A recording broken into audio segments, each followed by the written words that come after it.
Asher coming at you today in Raid Shadow Legends. Welcome to the video, guys. Hope it finds you all doing well. Hey, thanks for taking a little bit of time out of your day seriously. Talk Raid with me. You know what? This game has so many freaking champions that it's hard to stay on top of everything all the time, and sometimes you just miss things. And I missed a big one. Well, I always knew about this rare, right? But I just never invested in him. I never tried him out, and I found a use case for him that I'm sure has been done, you know, on YouTube before. I feel like everything's been done, but it's new to me, and I know it will be new to some of you guys as well, and it's really lockdown control from a rare champion, which is really, really cool. But first, I just opened up to record. This is not like a pre-planned thing. And the World Music Day pack popped up. Whether or not this is good value or whatever the heck, I mean, it's $100 for video game pixels. Give me money, give me money, give me money, give me money. Who am I kidding? It's not good value, no matter what it is, right? Unless it's free. World Music Day. I'm the #1 fan of music that you will meet, okay? Music is my life. I love music. I'm always listening to music. I love all genres of music. It's the thing that I probably don't talk about the most, that I'm most into outside of, you know, here on the channel, right? But World Music Day, dude, I'm not celebrating World Music Day. I'm not celebrating the 15th anniversary, the 3rd anniversary of their new bathroom at Plarium headquarters. Dude, they have a new day and a new pack and a new special offer every day, man. They've had 150 Plarium anniversaries in 1 year. How is that possible, Plarium? What? What are you? I don't have one of those. You know, it's ridiculous is what it is. They're monetizing every day on the calendar, man. You know what? And that day on the calendar without a holiday, you know there's somebody who's like, okay, we need to find a holiday, and they're Googling like what holiday is today, and boom, that's their pack. You know what it really is, guys? It's not, I'm gonna take the attention away from Plarium for a moment here. It's really, sorry to be on my soapbox here, sorry, you caught me in a mood today, but it's really the monetization of everything in the world. You know, like every day is not a day, it's just a way to get people to spend money for something they don't need, right? I mean, I hate to be such a hater, but that's how I feel about even like Valentine's Day. I'm sorry, fellas who love Valentine's Day. I'm sorry, ladies out there, but I just feel like, oh, it's a day that I'm supposed to buy something. Cheap bastard. Sorry, guys, didn't mean for that to be like 2 or 3 minutes long, but we're happy World Music Day. Who's your favorite musical artist of all time? I want to hear from you guys. I have like a favorite musician from every genre, so I can't sit here and give you them all right now. But let's go ahead and jump into it here. Who is the champion? Obviously, it is, well, maybe not obviously, but it's Ironclad, man. I finally got around to investing in this dude, man. I love this guy. Where the heck is he? Isn't it weird how sometimes champions, I mentioned this before, but for me at least, sometimes they don't appear in my recently used. Anyway, it's Ironclad, dude. He's really cool. In a stun set with Immortal. Stun and Immortal, sign me up. Because every time he heals in the Immortal, he lets off a stun. Great lockdown control champion. You can also have some fun with him in Savage or Lethal in the arena. We're going to do a little bit of both in today's video. But first, why is he so special? We don't really even care about the A1 heal reduction, A2, removing a random debuff from all allies. He increase attack. Actually, it's not that bad to have, right? Better than nothing. But really is his blood burst. When healed, will attack all enemies, inflicting damage proportional to any surplus heal. Damage inflicted equal to 50% of the surplus heal. So this extra damage, it also triggers procs from War Master, from stun sets, from toxic sets, from provoke sets, right? You can use him in like a budget Hydra team if you wanted to. And he'd be like a lockdown provoker as well in a provoke. Very, very compelling. Now, listen, as a nuker, the reason I never built him is because I'm going to be real with you guys. Using him as a nuker, but it's predicated on him being overhealed, is fun to try out, but it's not like, you know, I mean, it's fun for a day, but no one's running Ironclad as their main nuker. If you want a main nuker, run, you know, like all the nukers that are out there, you know, like run Genbo or something, man, you know? There's a lot of better nukers than Ironclad, is what I'm trying to say. Why did you choose me? No offense, it can be fun in the arena, and we'll have a quick trip in the arena, but for me, it's more about like, okay, stun set is where it's at. So now I have a 23% chance, because I picked up Fearsome Presence, to land a stun every time he's overhealed. He's going to overheal himself because he's in Immortal gear. Okay, that's beautiful. It's not going to do any damage, next to nothing. but he's going to have lockdown stun, which is really even better than a stun on the A1, right? Because all he needs to do is get healed and he's shooting out the stun every single time. I love it. All right, so I went offense tree. I picked up a little bit of, it doesn't even matter. Masteries don't matter except for Fearsome Presence and Harvest Despair, because now he's also a Leech champion on my team because he's placing so many stuns that we have a 60% chance of placing a Leech. So now he's healing everybody. He's controlling everything. He's bringing some versatility to the table. I really like this, right? Obviously, he's an HP-based champion. He's a rare champion. His total stats, all we care about stat-wise, I built him with crit rate and a little bit of crit damage as well, but it's really not necessary, to be honest with you guys. I just try to build him as fast as I can. He has good survivability because he's an HP-based champion. Has 18, 19K base HP. Sign me up.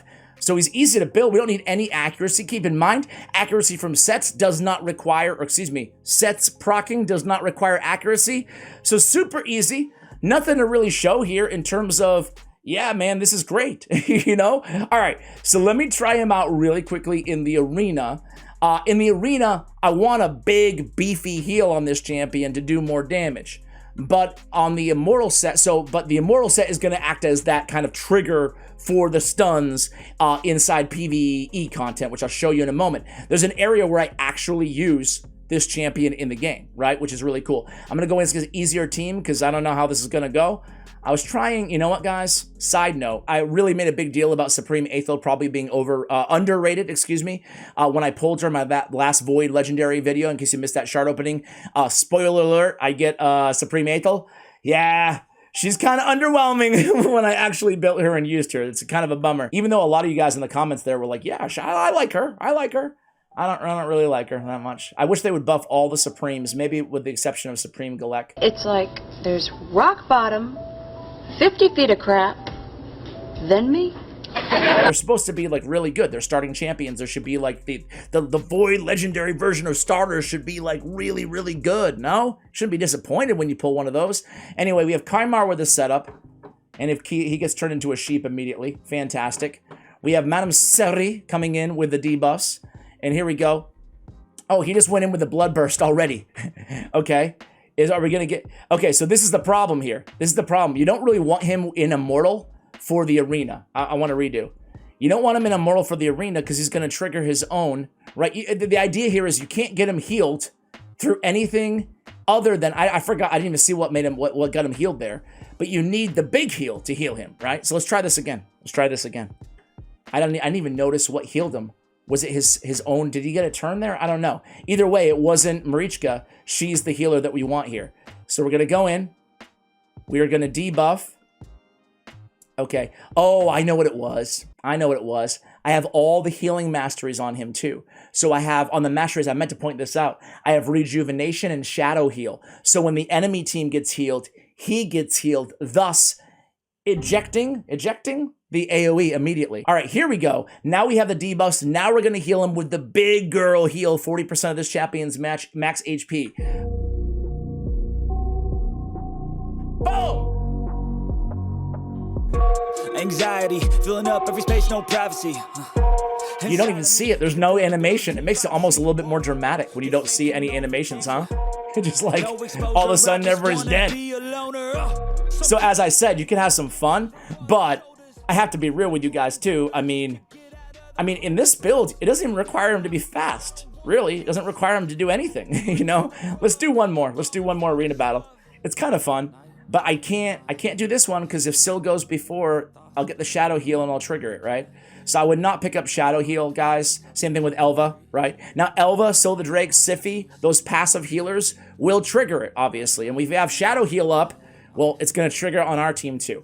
All right. Hopefully we can win the speed race because I want to see him do that again, man. I want to see him do the no animation lockdown kill. All right, we're going to get it. The kill shot. All right, come in here.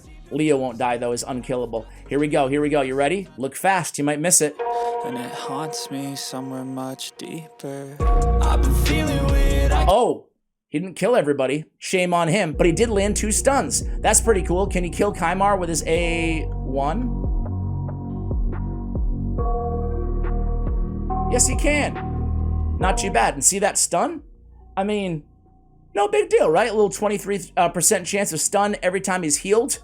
That's pretty good. Note that his heal, though, is on that heal passive is on a 1-turn cooldown, so it's not going to happen, like, can't just keep healing him and healing him, healing him, healing him without him taking a turn. But that's what you can do with him in the arena, right? I feel like I don't need to belabor the point. You guys kind of get it, but it's fun. That's for sure. Can definitely have some fun with that dude. I can see, you know what? I kind of talked some smack about it being like pretty niche to use him in the arena early on, but like in the video that is. But I can see maybe using him in like on my mini account because he's easy to build. You don't even need to book him out, you know? You don't really need to do much at all. All right, so there's a secret room here that is HP only. You don't need masteries, although it's nice to have with the stun.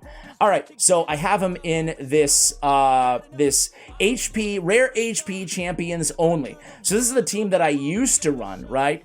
And it's tricky, man. This is one of the longest secret rooms that you can run. And then this is what gave me the idea of the video. I looked at all the fastest teams in the world, and they're all using that strategy of basically like tons of pain keepers to trigger all those heals and then just keep healing him and healing him. And they're building him obviously as a nuker. I want to build him. I want to utilize him a little bit differently. So I want to use him obviously as a control champion, right? So we're going to put him in here and you can use him. We have defense in all battles. We have HP in all battles there. I'd rather have the HP on HP-based champions, so we're going to use them for that great aura too. I say great, but for a rare, that's not bad. HP in all battles, 16%.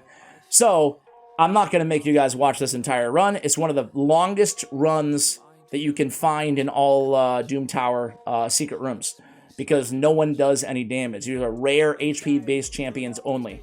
But we have Gear Grinder who has the heal. We have the heal on Painkeeper.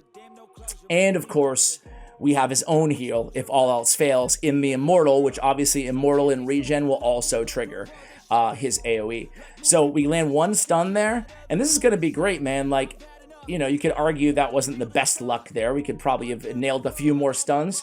But basically, every time, as long as we make him fast and keep resetting, that's why speed's important on this champion.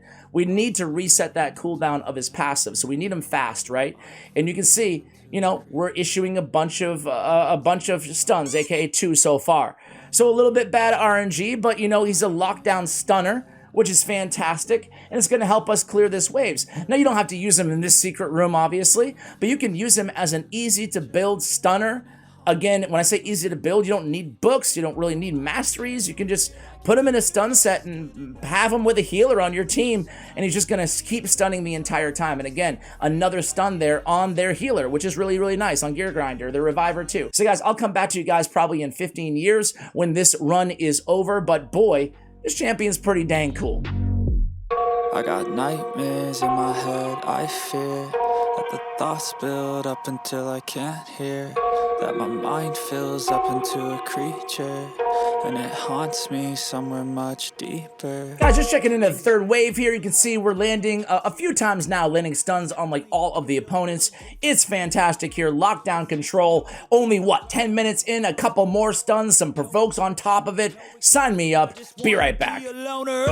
Some can't stay sober, looking over all their shoulders, like moving boulders just to get out of the home. It sucks. I've had enough. I don't want to feel the stuff. All right, guys, so we're getting to the end. Finally, hey, under 15 minutes, we'll take it. I will say one thing here, guys, as we land another stun, is I would definitely go with War Master over Fearsome Presence. In this particular scenario, he would do a lot more damage because, again, it can proc War Master on that excess heals. So I would definitely go that route if you're trying to min-max your damage in your runtime. Other than that, if you just want lockdown control, definitely go with that Fearsome Presence for the stun set. So Ironclad puts out, around 500,000 damage here. Again, a little bit less than Painkeeper and Corpulent Cadaver, but not bad considering, again, we don't have him built for, you know, with War Master or any of that, or Savage or Lethal Gear on him. So guys, there you go. Lockdown Stunner, Control Champion, and very, very fun and niche Arena Champion in Ironclad.